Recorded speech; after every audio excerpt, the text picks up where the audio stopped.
Pronto, Ok, ter as ordens aí.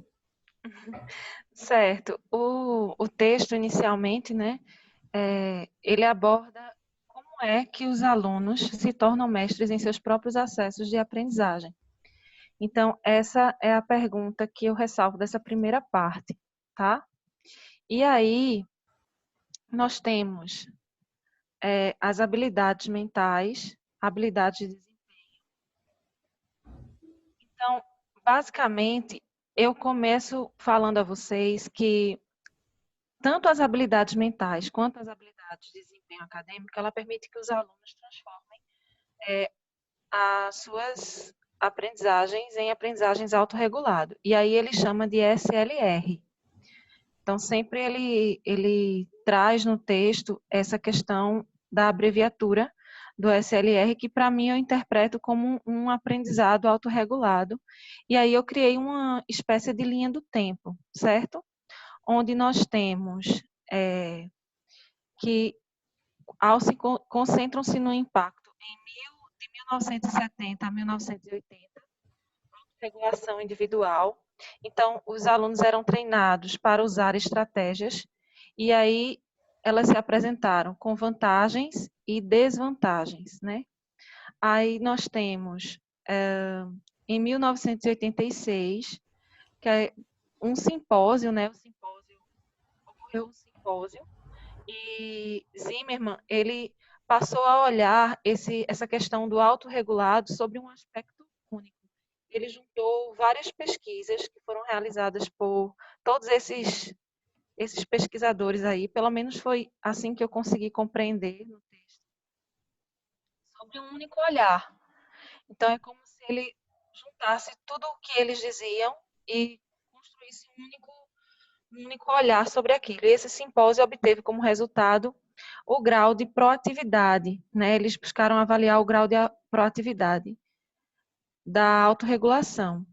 Então, depois nós temos o aprendizado autorregulado, que foi desenvolvido em 1987, e aí temos o nome de LACE, um inventário de estratégias de aprendizagem de estudo, e esse inventário ele é constituído por autorrelato. Então, nós temos aqui o primeiro, de 1970 a 1980, com estratégias.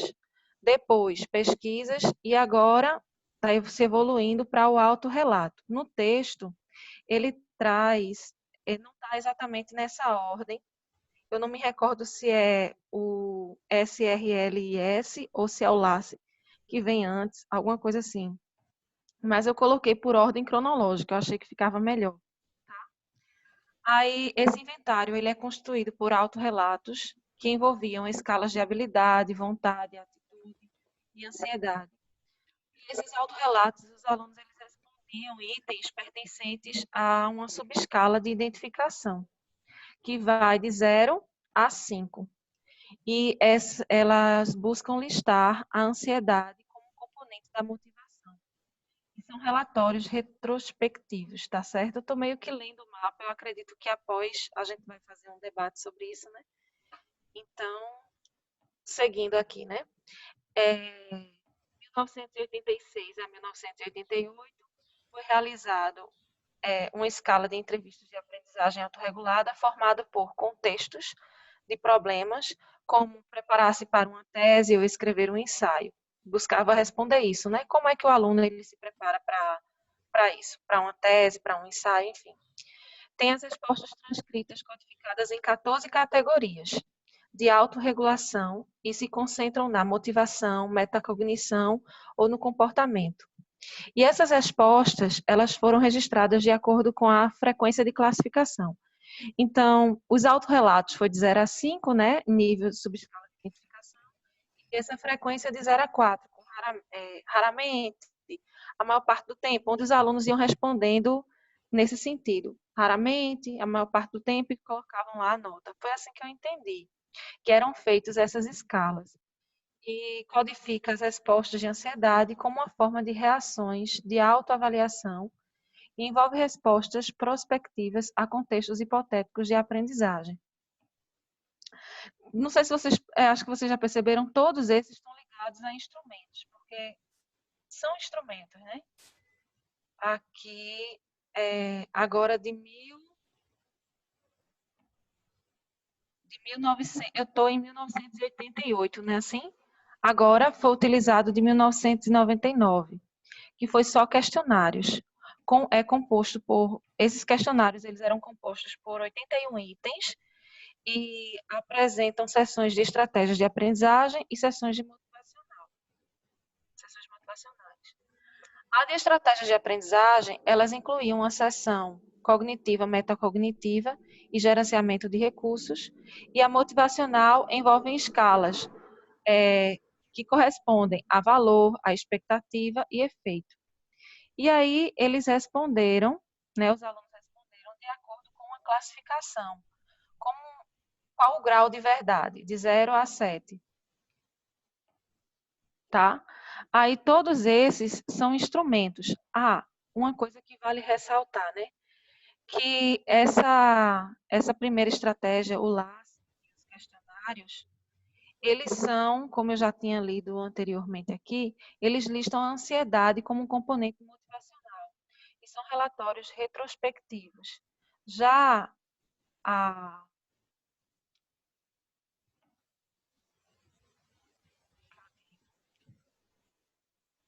já a o SL, o SRLS, a escala de entrevistas, né? As entrevistas, fica melhor dizendo assim, essas entrevistas, elas são apenas instrumentos. E ambos, tanto todas essas escalas, elas revelam a interação com medidas de desempenho, previsão das notas acadêmicas dos alunos e a classificação dos esforços proativos dos professores. Também revelam, né, os efeitos das medidas de capacidade verbal dos alunos em seus resultados por escrito, a busca por ajuda promovida, que promoviam a melhor aprendizagem aos estudantes. Eu não sei se a Tatawana falou em relação a isso, que é aquela questão dos alunos eles buscarem, né, a ajuda uns dos outros, que ela falou anteriormente. Então, esse primeiro mapa, ele é um mapa bem, eu trouxe aqui uma forma bem técnica, e resumida com as em ordem cronológica, né? É isso. Ok. Vou pôr o segundo, tá? Tá. Vou compartilhar o segundo, depois eu tenho umas coisinhas para a gente comentar. Certo. Vamos ver aqui, peraí.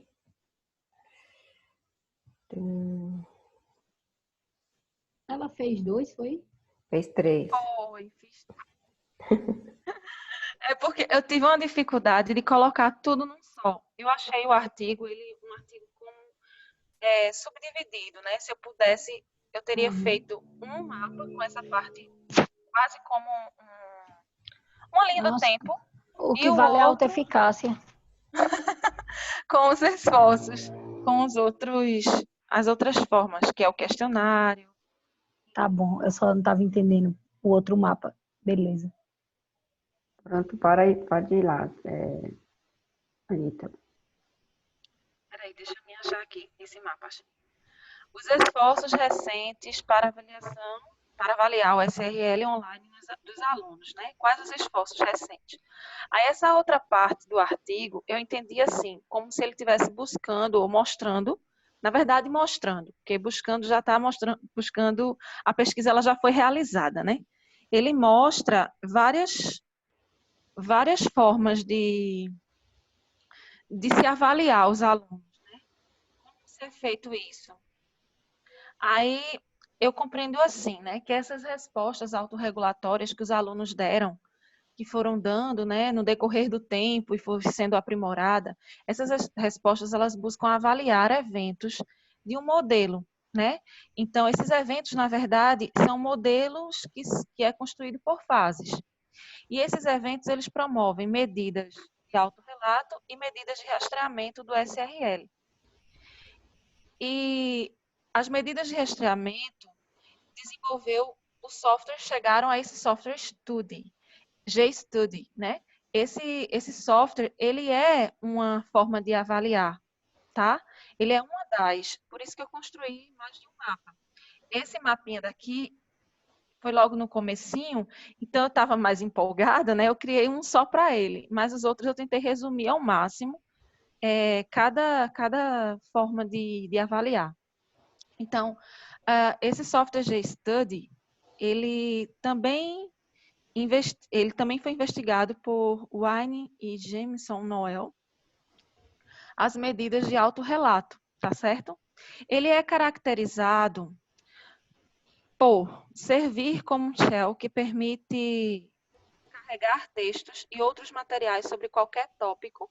Então, os alunos eles conseguem carregar, né, os textos por meio desse software. Ele também pode cortar e colar para formar um relato personalizado do material pelo aluno. Então, o estudante ele pode fazer as modificações que ele precisar, criar um novo texto, permite procurar ajudar a ajuda de fontes sociais, pesquisas, né? Como bate-papos, guias, guiados por um tutor experiente, um colega. Fornece um analisador de registros que podem vincular os métodos de estudo ao resultado em tempo real.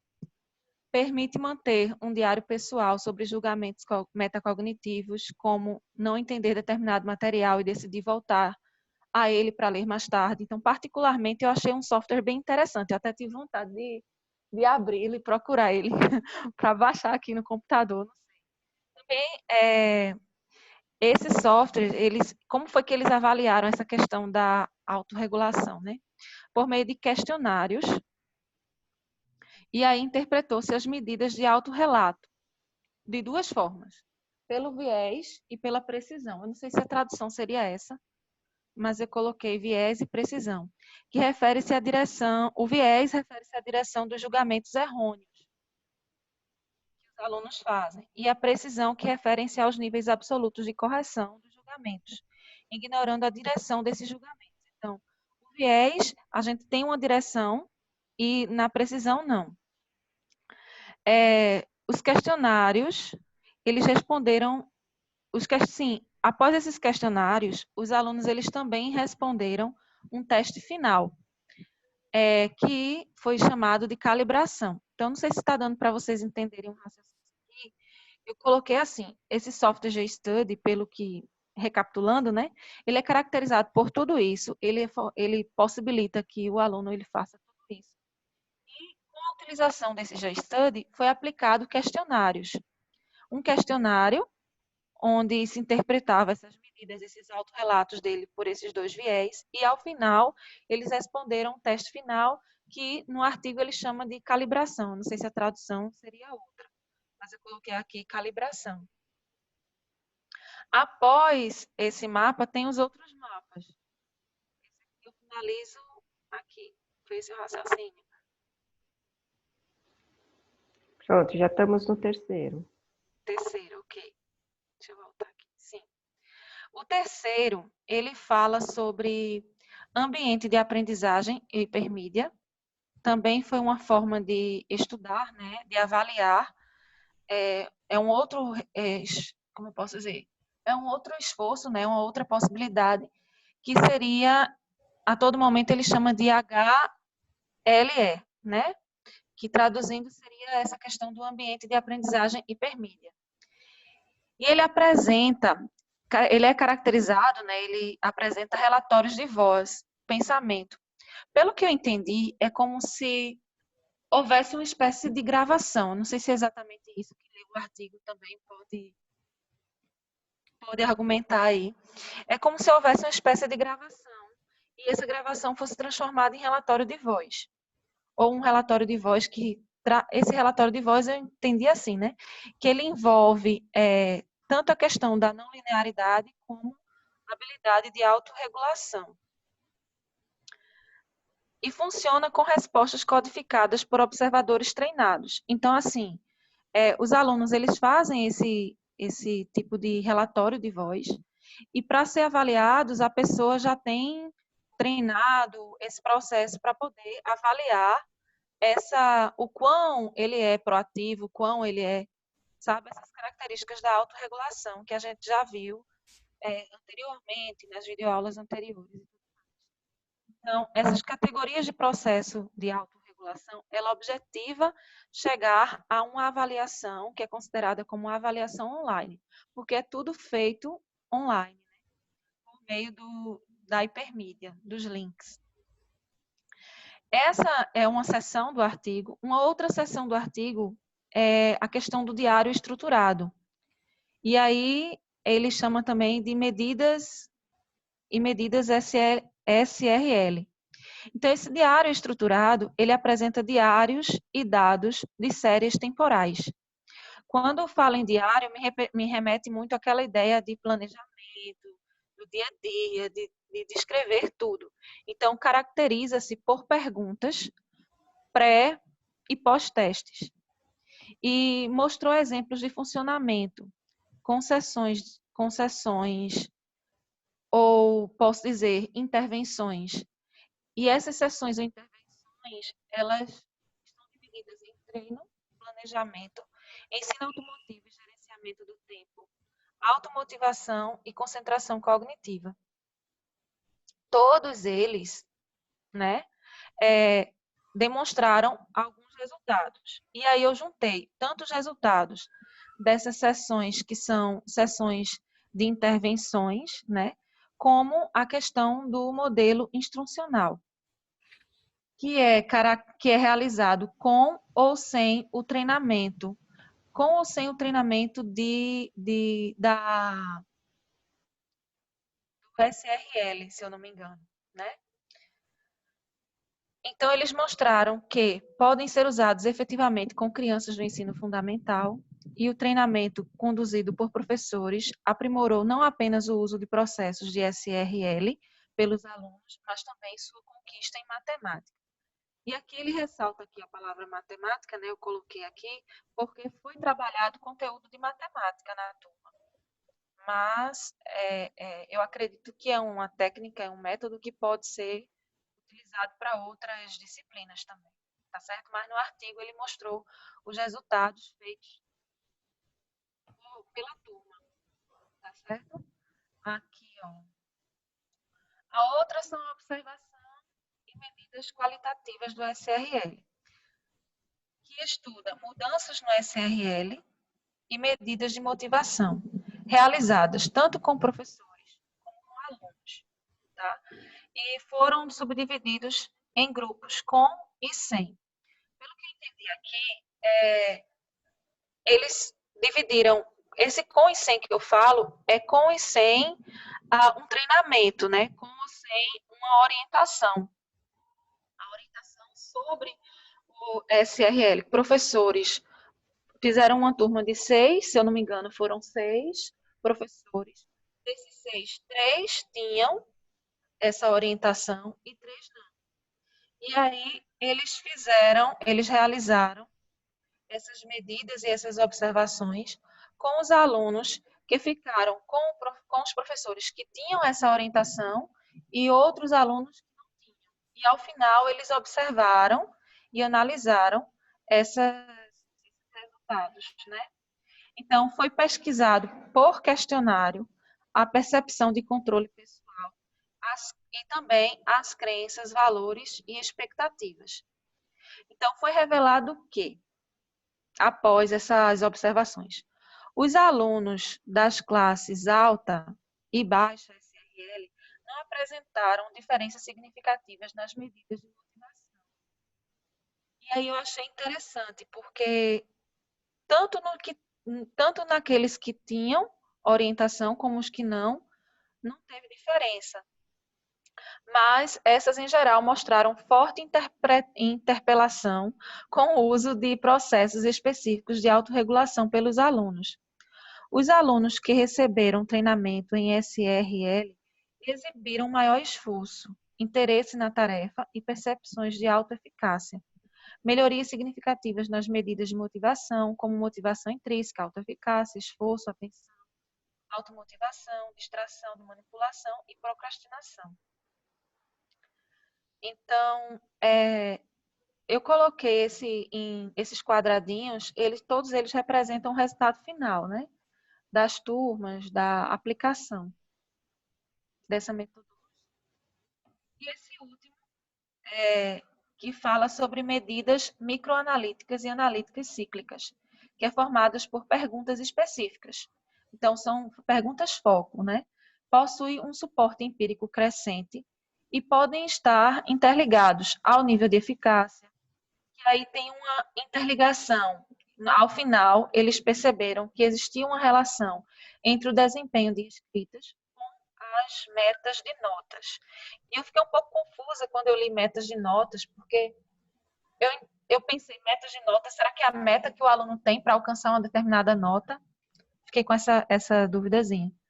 E também tem uma relação entre as estratégias de fase de desempenho e os resultados gravados com a causa das atribuições dos resultados da fase de autorreflexão e sentimentos de satisfação.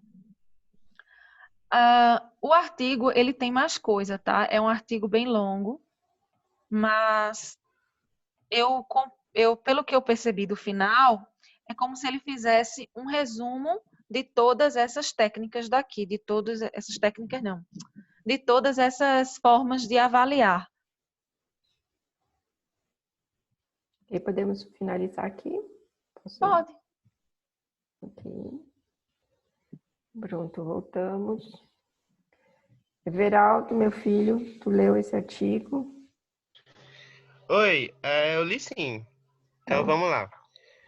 Eu concordo com a Anitta no sentido do artigo ele ser realmente mais longo, e eu acredito até que ele é até um pouquinho mais técnico, sabe? Então, assim, ele vem basicamente apresentar um panorama histórico de como é que evoluíram as pesquisas sobre autorregulação, né? Então, assim, nos encontros passados, a gente discutiu o referencial teórico. Hoje, a gente aprendeu um pouco mais sobre as etapas do ciclo autorregulatório, enfim. Mas então vem a pergunta, né? Como então a gente medir ou citar?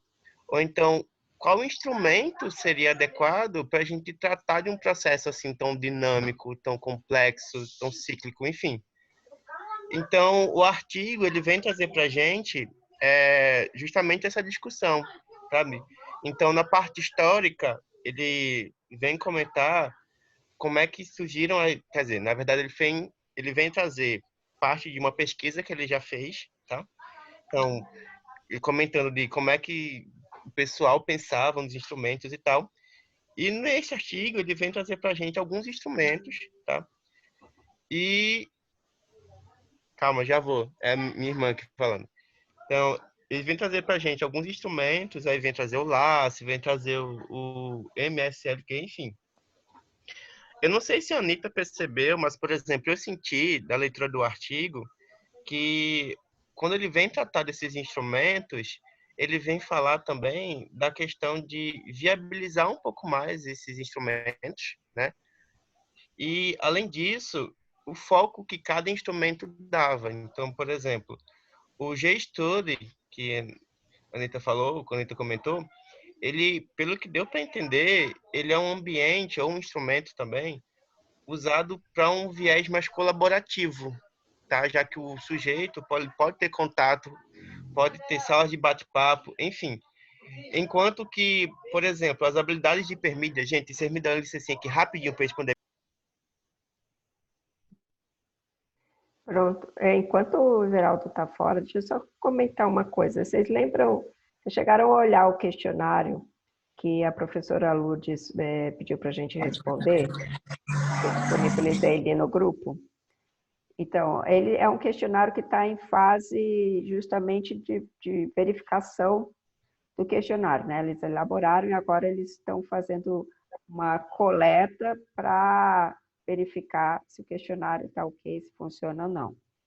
Mas, por curiosidade, quando você estava apresentando o que mostrava o LACE, o SRLI, o MSQL, lá, ele tem intensidades diferentes, né? O LACE é de 0 a 5, o SRLI de 0 a 4, e o outro, ele vai de 0 a 7, principalmente para as questões de motivação.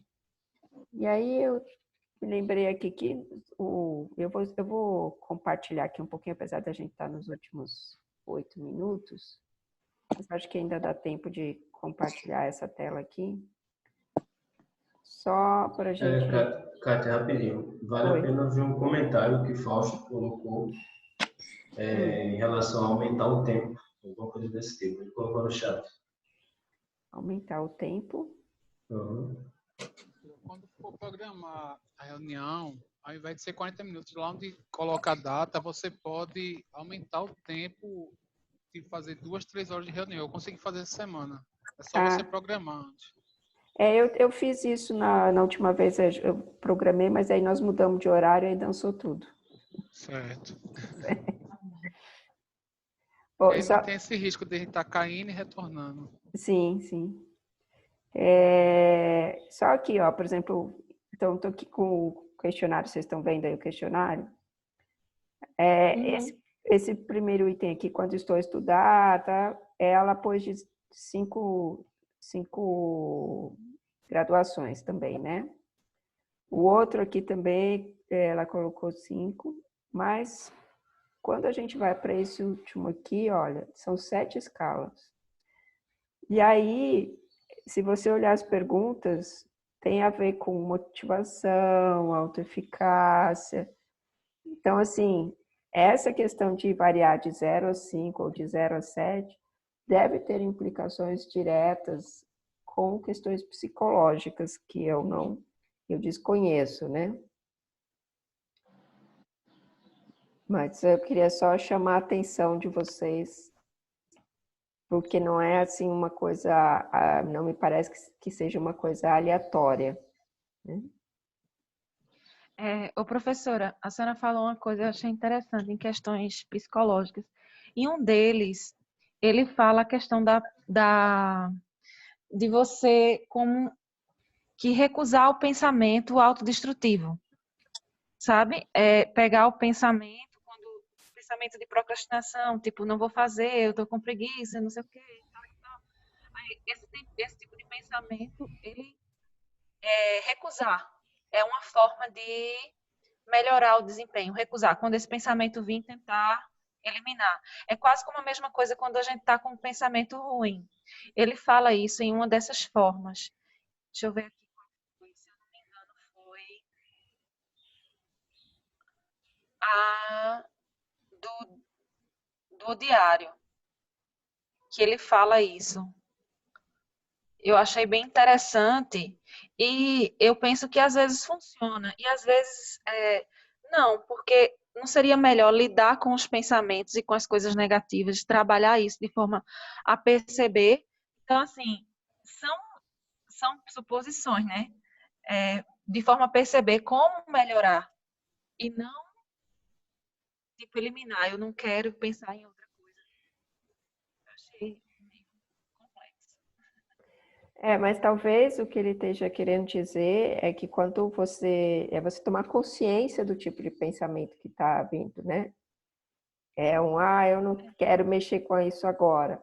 E aí é tomar consciência que é um pensamento que vai te afastar do teu planejamento, dos teus objetivos, do que você tinha planejado para a tua tarefa, né?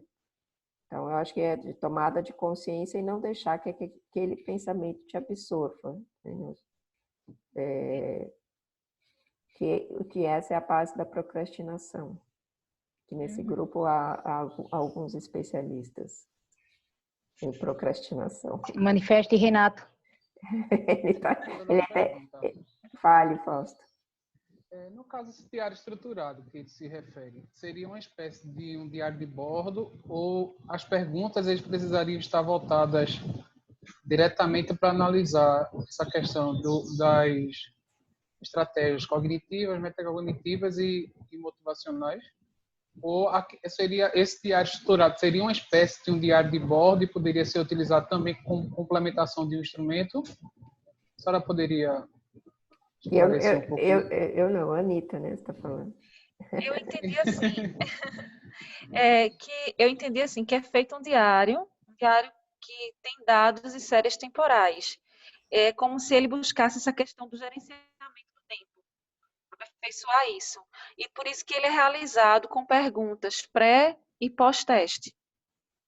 Né? Ele foi analisado dessa forma. Agora, se é um diário de bordo, isso aí ele não especificou no artigo, não. Mas, assim, por Mas, exemplo, se as compreendi, perguntas estariam diretas, voltadas, por exemplo, a estratégias cognitivas, metacognitivas, motivacionais, ou não? eu acredito que sim. Tanto é que ele fala nessas sessões que são as intervenções de treino, planejamento, ensino automotivo, automotivação e concentração cognitiva. Esse ensino automotivo é justamente quando ele fala dessa questão da procrastinação, do gerenciamento do tempo. Então, quando eu penso no diário, eu penso em quando a gente vê qualquer diário, né? Essa questão de o que aconteceu hoje, o que aconteceu amanhã, o que vai acontecer amanhã, que diga. Enfim, eu pensei dessa forma. E como eles avaliaram esse método do diário, aí é quando entra essa questão cognitiva que você está falando. Não sei se está dando para entender. É como se o diário ele fosse um método de você avaliar, e o olhar que você tem sobre o método, aí é onde entra essa questão das sessões e do modelo instrucional e das perguntas pré e pós-teste. Certo. Agora, essas perguntas, pelo que eu compreendi do seu questionamento, essas perguntas, você queria saber se elas são em relação a um assunto, a um conteúdo abordado em sala, ou se são perguntas como essa que a professora mostrou para a gente, que busca analisar quão a pessoa é motivada ou não, esse tipo de coisa. Foi isso? Essa seria uma pergunta roteirizada, voltada justamente para as estratégias, ou, tipo assim, por exemplo, quais seriam os seus objetivos de aprendizagem, o que você aprendeu, o que você deixou de aprender, né? Você estava motivado? Seria perguntas desse tipo? Ele não especifica. Certo. Ele não especificou no artigo isso. Anita. Oi. Complementando o Fausto, eu também tive algumas dúvidas em relação a isso. E eu penso que para determinado objetivo do que é que ele busca, há um questionário diferente, correto? Por exemplo, eles usam lá, se é para motivação, eles vão usar não sei, o MLSQ, e eu vi que tem outros. E eu penso que dependendo do objetivo que eles buscam, eles usam um tipo específico de questionário. Porque, a priori, eu achava que todas as estratégias, por exemplo, de motivação, de autoeficácia, ficariam apenas com um questionário que era justamente o LACE. Mas eu estou vendo que já existem outros questionários, dependendo de lotes também já abarcam outras situações. E é interessante que o Kátia falou, essa ideia de alguns aparecerem de 1 a 5, 0 a 5, e outros aparecerem de 7. Né? Eu não vejo algo assim como resposta para isso agora. É algo que deve ser investigado. Gente, vai acabar o nosso tempo aqui. Vou fechar aqui e a gente começa outro, tá bom? Tá bom.